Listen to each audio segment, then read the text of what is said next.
All right, guys, in today's video, I'm going to be going over 7-figure lead nurturing sequence that we built last year for a law firm that's been around for 30 years. So we had to make this super, super simple so that we can train their lawyers inside their company and more, right? Like we had to make this super, super simple so that one, their lawyers understood the CRM as well as were able to apply it whenever they had meetings or calls or whatever coming in through the door or online.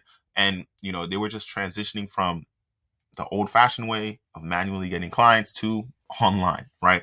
So you can use this exact system inside of your coaching business, inside of your consulting business, inside of your construction business, inside of any business out there, obviously with a few tweaks, right? But let's get right into it. Let me zoom in to make sure that you guys can see this. So number one, you have your statuses, right? You have your processes, right? The lead, did they come from a form that they filled out online or did they come from the phone, right? From there, we insert that data into the CRM, right? If they're a form lead, it goes directly into the CRM, automated. We don't have to do anything. It's automatically into the CRM. They receive a thank you fee email. They receive a phone call from one of the lawyers, right? Or let's say someone on your team shoots them a phone call.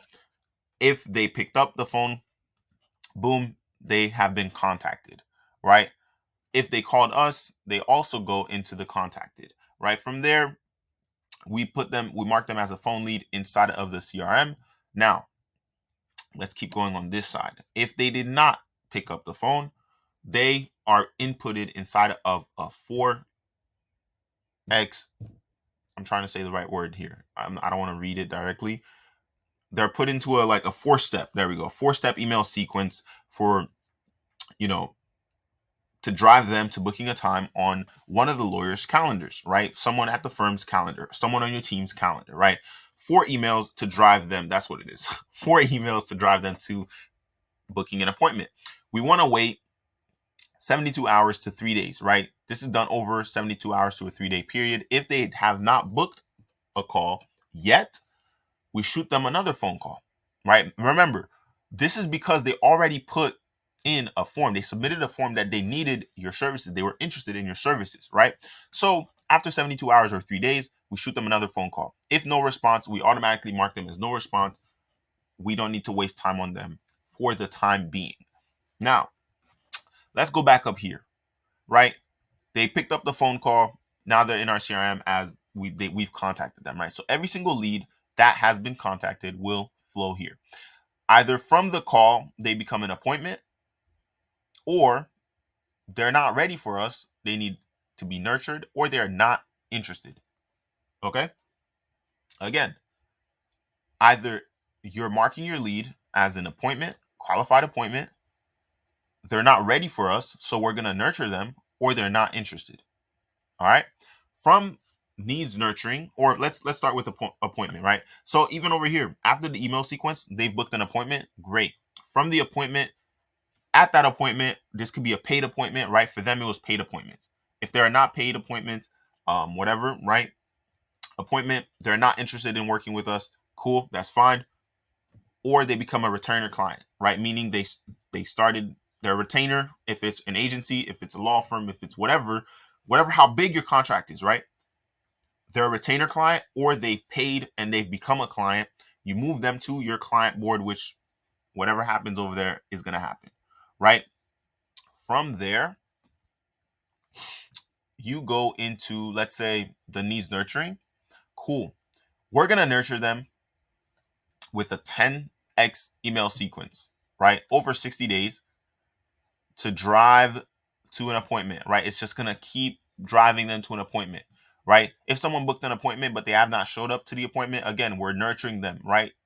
10 email sequence, however many emails you want. Someone doesn't need to become a client today. If they are not a client next week, next month, next year, they're eventually going to become a client if they keep seeing stuff from you and your business about results, case studies, testimonials, projects you've done, right? Work you've done, results you've gotten for your clients. If they keep seeing that stuff, unless they unsubscribe from your emails, they're eventually going to become a client, right? There's a term in sales that says follow up until they die. You never stop following up with someone because you never know when is the right time for them to become a client with you and your company, right? From there, I think that's it, right? Wait 60 days, 10x email sequence, no response. All right, cool. Now, I was going to make this one single video, but I think I might as well make it into a second video if this lets me share another tab. Share this tab instead. Perfect. Hopefully you guys can see this. So I'm going to go right into another sequence that we've built to literally take someone from lead to paying client, right? In a single flow. All right. So no matter where your lead is generated from, you want to send all of your leads to a single page, single sales letter, single funnel for that specific type of lead, right? You send every single one, no matter what traffic, right? LinkedIn, email, Instagram, YouTube ad, Google AdWords, LinkedIn ads, Facebook ads, Messenger ads, YouTube, video, regular, right? Instagram ad, Google, Facebook, podcast, SEO, whatever, right? Send all of them to an opt-in page. They opt in, they give you their information. From there, you're feeding them content, right? This could be video sales letter stuff. This could be blogs, etc., right? Whatever, more, give them more content to consume, right? In marketing, there's a rule that someone should consume at least 5 to 7 hours of content before they will trust you, right? The more content you can get someone to consume before they book a call with you, the better, right?